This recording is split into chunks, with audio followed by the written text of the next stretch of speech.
Hi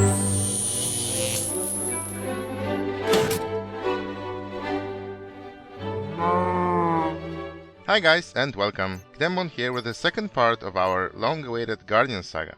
In this episode we will discard the monument structure and come up with 3 very awesome farms. First will generate maximum drops, second will give us sweet 180,000 XP per hour, the most XP you can squeeze from a conventional XP mob farm in a nice FK bull package, and the third one where we will be using the new 1.11.2 mechanics to get 180,000 XP with benefits of looting in a potionless farm. This is a continuation of the previous Guardian Farms episode, so if you haven't seen that one I encourage you to check it out, as it contains some basic information about Guardian farming that we'll be using here. So first is the maximum drops farm. In the previous episode we cared about keeping the Guardians alive, that's why we used lava to soften them up, but if we only care about their drops, it is way easier and faster just to drop them to their demise. Okay, so this brings us to the classic layout initially presented by the Zip crowd. But there are many things we can do to improve that original design. First, a little bit on the silly side, we can simply update our Minecraft version to 1.9 and above. With the introduction of separate loot tables, it turned out that in the new system Guardians simply yield more drops, with the most significant increase of their prismarine crystal yield, so despite the changes in mob spawning and reduced chances of spawning altogether, 100,000 drops per hour farm in 1.8 will currently yield 117,000 drops per hour.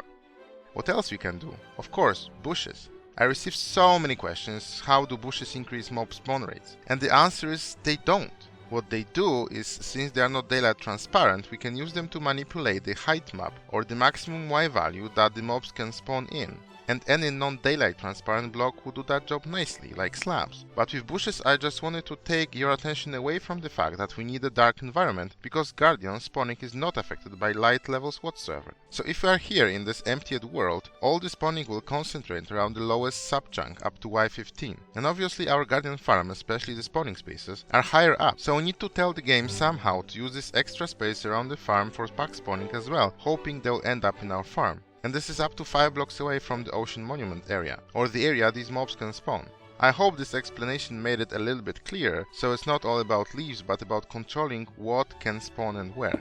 In real life situation you would probably have an ocean bed here, so unless it falls below Y30, you don't need to worry about increasing the spawning Y value at all.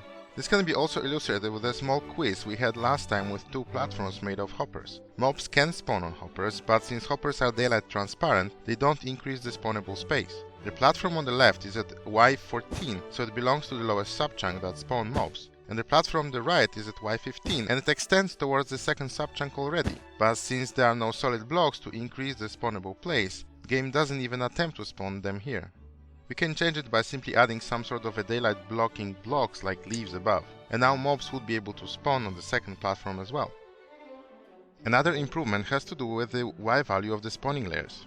We could build a farm using the highest possible Y values for Guardians to spawn around Y64, but that would use 5 of the subchunks to be selected for spawning, meaning we would have 80 different Y levels where mobs can spawn. Dropping the top non-transparent block of the farm below 62 limits spawning to the top 4 subchunks, already increasing our chances for spawning. But it turns out that we just have enough space to do even better than that. Guardians can spawn up to level 39, meaning we can drop the entire farm below Y46, which would mean that we use only 3 subchunks for spawning, which increases our chance of hitting our spawn levels to 1/48 per spawning layer. And it turns out that we have got just enough clearance to drop them to death and be able to run minecarts to collect the drops without removing any bedrock. This also means that we don't need that many spawning layers. With the farms running at Y62, the maximum drops were achieved with 5 layers of water capped with a solid block, which meant 3 spawning layers where mobs could spawn. With the entire farm below Y46, peak drops is with 4 layers of water, so with only 2 spawnable layers, since Guardians cannot spawn below a solid block, and we don't want them to spawn here, and cannot spawn in the bottom block because the water has to be 2 blocks deep. Last improvement has to do with the grid pattern inside the spawning layers. We need this grid, as Guardians will sink twice as fast if the water flows next to any block that's not water, or may turn into water, like ice. And there are many ways we can do this. Patterns like this one here or this one leave 75% spawning spaces, but we can increase it using a pattern like this one, which leaves optimal 80% of spawning spaces ready for spawning. And it turns out that this layout was giving me about 123,000 drops per hour with all the previous improvements. I also just wanted to test the lanes of water design by ZipCrowd, and what was surprising, I got just above 126,000 drops per hour. So to explain what happens, I realized that some of the guardians, instead of dropping immediately down, decide to wander around for a while, essentially blocking their space in the mobcap by not dying. So I started to investigate how this wandering works, and came up with a blaze farm using wandering mechanics while doing this. But it turns out that wandering of swimming mobs is a little bit different. Normal mobs wander towards solid blocks, but swimming mobs towards non-solid blocks. So to prevent them from wandering, we would have to encase each spawning block with the solid blocks, which is simply not possible. What can be done is to make sure that even when they decide to wander, we will make their path as short as possible, as they will drop their wandering task when they get stuck. This explains why lanes were performing better than theoretically more optimal layout, because in many cases their paths were rudely interrupted by walls. So the best layout turned out to be made of small cells, 2 wide, optimally 4 or 5 blocks long, achieving 127,150 drops per hour, and that's even without optimizing their layout within the farm. In the crosses where these dividing lanes were going, we could stick one more column of water, and that's the best spawning location, no chances to pathfind towards anything, just fast falling. So that's how the final farm can be laid out. I use pistons here to hold the water instead of dispensers. Dispensers I pain in the butt to craft, and in case some of them misfire, it will take a very long time to fix all the water. With pistons in the locked state, this creates these 1 and 2 high pockets of water, but because of solid blocks above, this prevents Guardian from spawning even in too high waters. To optimize the layout, I use combination of 4 and 5 long elements, so we can have more water around the edges, so we can catch as many attempts from the outside of the farm as possible. These cells on the edges will be catching spawn attempts from outside of the farms, which we have enabled with these leaves. Pistons in most columns are stacked on top of each other, which ensures they update each other in case redstone update order is unlucky. But here on the edges, some of them might not be updated properly, so we need this extra pistons on the sides to make sure pistons shuts off and on all the time. So that's the final design of the spawning layers, which would produce 127.4 thousand drops per hour. To collect the drops, we have 3 options. We need a dropper circuit every 3 lanes. Each lane segment will yield about 7,500 drops per hour, which is still below the hopper limit of 9,000 drops per hour. You can fit each section with a hopper minecart running around these 3 lanes, and the unloaders are using 2 hoppers to remove the goodies, which shortens the unloading time by half. However, this option, because of all the drops that lay on the ground and wait to be picked up, is apparently not that lag friendly as it seems to be. When the farm is working, the server can process it with about 80 ticks per second, and that's with significant impact on the client FPS as well, because of all the items entities waiting to be collected laying on this floor. The problem with this design is also that occasionally minecarts can get stuck on the corners for no apparent reason, so every few hours you need to run around to make sure that all the lanes are collecting drops properly. Other option is to have 1 minecart per lane. Still we use here double speed unloaders, but each line has its own hopper minecart. That's 3 times more hopper minecarts, but much less waiting for items on the floor to be picked up. The server handles it much better with 115 ticks per second on my computer and much better FPS on the client side as well. Still not perfect though. As it also turns out that occasionally minecarts can disappear, so every now and then you would need to run around to make sure that all the lanes are doing okay. This is not that big of an issue compared to the 3-lane design, but it was kind of preventing me to reliably measure the farm performance over many days evaluation period. The third choice is to use hoppers only. Now I can see everybody screaming, lag machine, and that's true. However, it turns out that I was getting 80 ticks per second on the server side, same as the first approach with 3 lanes per minecart, and virtually no lag on the client side, because there were no items laying around. And this design also doesn't require any maintenance, because no minecarts can get lost. The problem here is that it uses this 80 ticks per second regardless if the farm is turned off or on, because all the 80 ticks come from hoppers. So if you want to have it as a part of your base, it's rather a bad idea, but as a project somewhere away from your base that you load only when you need Guardian drops and never gets loaded with any of your other locations, that's a very valid option. In that case, you wouldn't also need any of the pistons up top to turn it off. You would simply be turning it off by leaving the area. With the maximum drops farm behind us, we can now look into a much more interesting farm in my opinion, that produces maximum XP that the player can absorb. With Guardians dropping 10 XP each time in 2 orbs of 5 points each, this is the best source of XP in the game apart from dragons, and the same rate than blazes, which are harder to spawn in large numbers. Since a player can ingest maximum of 10 orbs per second, this caps the limit of XP to 180,000 XP per hour, which is 3 times more than speed of XP we can ingest from Enderman based farms, and more than 3 times more than we are typically getting from aggro based zombie pigman farms. The downside is the cost of materials for the potions which will be used to kill them, but with a properly working witch hut, this should supply us with most what we need. 180,000 XP per hour means that we need to spawn and manually kill 18,000 guardians per hour, or 5 per second, and coming up with a design that can deliver it in a simple package turned out to be more challenging than I initially expected. Before we start anything, is it possible to get 18,000 guardians to spawn using a double lava blade method? Yes, it is. Okay, so a couple things we have to check. The maximum area we can use to collect guardians is a 6x6 square with corners cut off. If we drop a potion in the middle of it, we should be able to reach all of them in this area. And this pretty much defines the shape of the collection area. We can also hit all of them positioned from the side, which would allow us to collect all of this XP. Also, guardians have this nasty behavior that when they encounter an edge, they will hop around, making them difficult to transport quickly using water streams. Simple method to mitigate that is to create a small overhang which tricks them that they can still swim about while they are already starting to fall. This streamlines and speeds up their transport significantly. Oh, and the fact that some of them are still trying to swim around is their wandering, which we'll be tackling at some point as well. So to figure out what would be the best layout for the spawning section of the farm, I created this test world. And that is what got me stuck with this project for a good few months.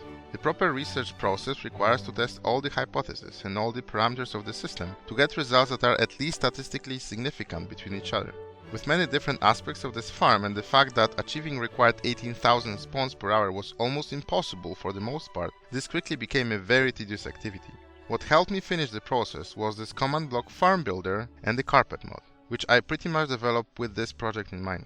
First of all these farms share the same structure. We have some predefined shape of the spawning chamber, with the rods inside to help the fishes swim down. Then is the roof with water sources at a certain Y level. The higher it goes, the more spawning spaces we have, but it increases the time required for them to get to the bottom, which with the mob cap limits means there is typically some optimal placement for the ceiling for each of the shapes we choose to test. Thankfully, there is an optimal location for the bottom of all water tanks, which is at Y38, the lowest it can be.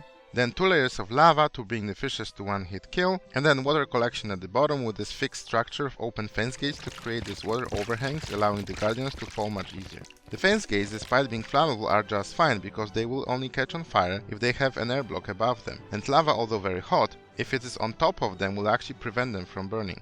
The only thing is that with this layout you have to keep water at all times, because if you drain the tanks, the top layer of fence gates can catch on fire. So in the final design we will be using signs instead. The drop chute is our 6x6 area we have seen before, and then the hoppers and potion station for manual testing, so that we are more than 24 blocks away from the closest spawning space. Here to the side we have a bank of different templates of the farm area that I evaluated. Let's look at this one for example. I used light blue glass to mark where the water is gonna go, lime is where the rods will be in the tank area, black marks the shell around the tank, and the blue above this marks where the water sources in the collection area are going to be. So to define a new shape of the farm, I just needed to create a new template on top of the stack. These squares mark the ocean monument area, and then when I press this button, the selected template will be copied on top of the ocean monument structure. Then I can come back to the farm builder, select the appropriate structure, let's do hollow one first, and then we have a farm shape built automatically from our template. Then we have to define at which level we want the roof to be, as well as what is the desired maximum spawning Y value around the farm as well, by creating appropriate bush coverage. The leaf spacing takes most time because of all the light updates that needs to happen right to the bedrock layer. And that's the farm fully assembled. So here is the testing area where we can turn on and off the water and the bottom to switch between the drop mode and XP mode. We have a lever that will flick me to survival with 0 levels and give me the potion every 4 seconds. A lever that turns the spawning on and off, as well as the lever that turns on our 1 hour test. So evaluating manually each design would be a very tedious and time-consuming process, so to speed it up I made a few assumptions. So if you want to drop a potion every 4 seconds, this means that to get 18,000 guardians per hour or 5 per second, we should have on average at least 20 guardians ready to get splashed in this area here. That's potentially 40 XP orbs to be ingested in the next 4 seconds. These 20 guardians will be blocking obviously 20 spots in the mob cap, so if we evaluate the farm in a drop only mode, so without the player interaction, with the mob cap decreased from 70 to 50 to accommodate for this hypothetical 20 guardians, this should give us a rough estimate of how many guardians farm can produce in the XP mode. And if we get more than 18,000 guardians per hour, it should be possible to get this 180k XP from it at the end. This assumption has two problems, but thankfully they should cancel each other out. First is the fact that when we kill these 20 guardians, the mobcaps should jump back to 70, so we are actually better off. But on the other hand, killed mobs have their death animation when they are already dead but still count towards the mobcap, and this lasts exactly for 1 extra second. So hopefully these two aspects will cancel each other out. So let me show you a few most interesting designs. First is this one. It's a very simple shape. Same layout as the drop chutes, so it doesn't require any collection area or these fence gates at the bottom. Because of the thin profile, the farm relies pretty much solely on the pack spawning from outside of the farm, so some sort of a way of bringing the spawns outside to Y62 using leaves, for example, is very important for this design. With normal mob cap of 70 mobs and drop mode, it produces about 19.5 thousand guardians per hour, using only on average 50 spots in the mob cap. But with leaves removed, it's only 6,000 guardians per hour. Overall, this setup, comparing to the drop farms from the beginning of the episode, is extremely lag friendly, so with 400 ticks per second I can warp in 1 hour of AFKing in 3 minutes. So once the fish is finished whizzing through, this means that our 1 hour AFK test is done and we can read the results of drops and spawned guardians per hour. So this one with reduced mob cap produces almost 17,000 guardians per hour, meaning that this turned into an XP farm will yield about 160-170,000 XP per hour. And that's with so simple design, it's unbelievable. But we need 180,000, don't we? Another really close contestant was this kind of a round shaped tank, which would mean that most guardians should be really close to the drop chute, and this can produce just above 18,100 guardians per hour with our reduced mob caps. This shape of a farm should be doing best, but there is one reason why another shape actually took over. The issue of this design is the fact that when guardians land in the collecting pool in the middle, they often decide to wander, and since the entire area is connected with water, which they can pass through, we pretty much all the time have some misbehaving guys trying to swim about, not only keeping themselves up for the significant time, but also blocking other guardians from dropping to the bottom. So at the end we got this shape. Spawning spaces are not so concentrated in the middle, but the fact that we have 4 distinct chambers with simple streams that go straight to the middle means that a single wandering guardian can only mess up a quarter of the farm at a time. Plus, he has also no connection to the other chambers, meaning he will simply drop down trying to cross to the other side. At this point, this layout makes about 18,250 guardians per hour, but there is one more thing we can do, which is to try to disable the wandering around this area, or even turn the wandering into our advantage. And we can do it with this, by encasing the collection floor at least 10 blocks out in all directions, 7 up and 7 down with solid blocks. So, since water mobs wander towards non-solid blocks, this disables most of the wandering locations. And the only valid targets are within the cross shape defined by the farm itself. So if they choose a target in the other branches, they will simply go towards the hole rather than away from it. We can even extend upwards the area we want to have filled with solid blocks up to the water level in the tanks, but not higher, not to mess up with the pack spawning. And this would also reduce their chances of wandering while they are in lava, preventing them from burning down or escaping lava too early and leaving them at slightly higher health. Raising the solid blocks also mitigates the need of using extra bushes or other non-solid blocks to bring the spawning up to level 46, because these blocks are already in the third subchunk, meaning this already included for spawning. And this also means we don't need to dig a large hole in the ground for the farm. On the contrary, in typical scenario we would need to cover a little bit more ground around the ocean floor to fill all the water depths with solid blocks. With these changes, this design here can produce 18,800 guardians per hour with our reduced mob caps, and it is our candidate for our ultimate guardian XP farm. So that's the final design. I guess it's not what you'd expect from the most powerful conventional XP farm you could build, don't you? So here I build up most of the ocean bed around the farm with solid blocks. Initially I kept water here on the last level because it looked much more natural, but that's the last layer that doesn't matter for the spawning, and filling it in with solid blocks removes a few extra target locations for pathfinding when guardians are falling through lava. It didn't seem like much, but this extra layer reduces kills from lava from 4.5 to 3.5%, improving the overall performance of the farm. You can turn the water in the tanks on and off with this button over here. You can wire it differently if you think it's not the best location for the switch, but to be honest, there is really no need to turn the farm off for any reason. Instead of leaving the water streams overhanging with signs or fence gates, I found that using glass panes or iron bars gives the same effect and allows us to increase the size of the tanks by 1 more block. Here's the collection area with path blocks that allow items to be picked up by the hoppers below. The farm in the drop-only mode spawns 25.8 thousand guardians per hour, 3.5% of them dies in lava, and the rest ends up as 44.7 thousand drops per hour. The farm is very lightweight on the server side. I was managing to get 400 TPS from it, which means that it was taking upwards of 5% of server capacity. These 45,000 drops are distributed to the 6 hopper circuits and then transported via water streams to the sorter. I use Pathbox here to slow down the drops, allowing hoppers to pick them up. First we have 4 standard item filters for crystals, shards, 2 per side, as we would expect more than 12,500 of them per hour per side, and 1 for fish. At the end I have this funky multi-item sorter for other types of fish and other bits that don't get unsorted.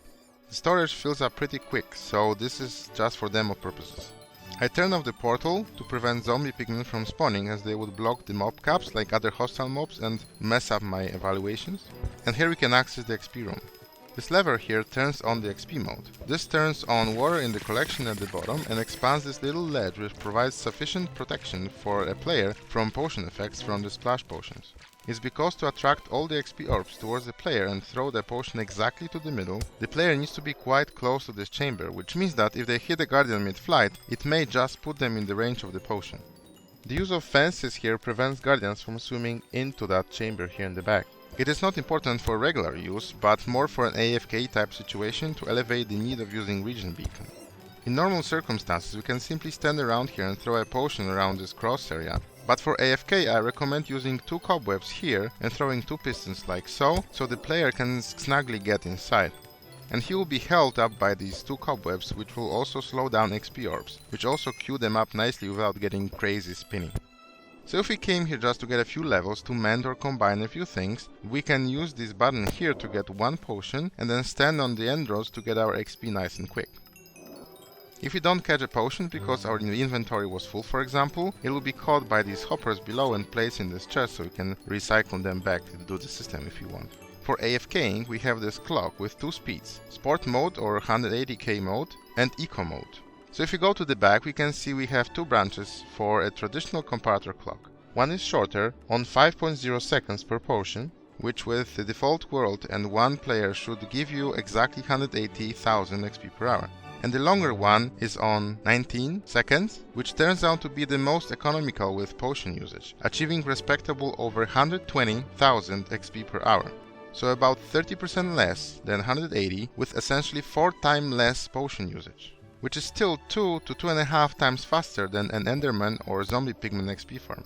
How I got these timings? I made countless tests with different speeds, and 5.0 seconds causes the required 18.6 thousand guardians to spawn. This includes this 3.5% that dies in lava.